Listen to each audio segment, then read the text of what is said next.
Kwa naendelea kusisitiza maelekezo yangu niliyoyatoa kwamba tarehe 12 ya mwezi wa 5 kufikia saa 6 kamili usiku minara yote 758 lazima iwe imewashwa.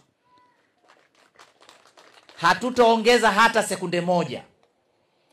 Nilimsikia pale chini mwakilishi wa Airtel anataka kuhamishia mzigo kwa minara na mkandarasi wake. Sisi pesa za UCSAF tumempa Airtel. Kwa sisi tuliosaini naye mkataba ni mtoa huduma. Airtel, Voda, Honora ambaye ilikuwa Tigo zamani sasa Yas, Halotel na TTCL. Hawa watu watano tarehe 12 Mei saa 6 kamili usiku tutakuwa mlangoni kwao.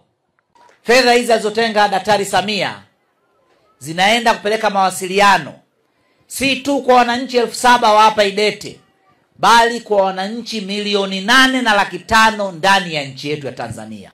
Kwa maana mnara huu unaojengwa hapa utakuwa na uwezo wa kupiga simu, wa kutuma message, wa kuingia Facebook, wa kutuma WhatsApp, wa kuingia kwenye mtandao, na wewe jioni ukaingia ukaangalia mambo yaliyofanyika duniani ukayaona hapa ndani ya kijiji cha Idete. Kilimo chao wanachokifanya, shughuli zao za uchumi wanazozifanya, wasisumbuke tena kuhangaika kwenda mpaka Kilosa mjini. Basi na wenyewe wakae ndani ya mawasiliano, waweze kuwasiliana na wateja wao, waweze kuwasiliana na wauza pembejeo, waweze kuwasiliana na ndugu jamaa na marafiki zao, lakini waweze kupata mawasiliano ya kama wanavyopata Watanzania wengine maeneo yote ya taifa letu. Kwa mkoa wa Morogoro minara 34 tayari imeshawaka na inatoa huduma kwa wananchi. Na tukija kwa upande wa wilaya ya Kilosa imepata minara 18 na kati ya hiyo minara 9 imeshajengwa na inafanya kazi, wananchi wanapata huduma.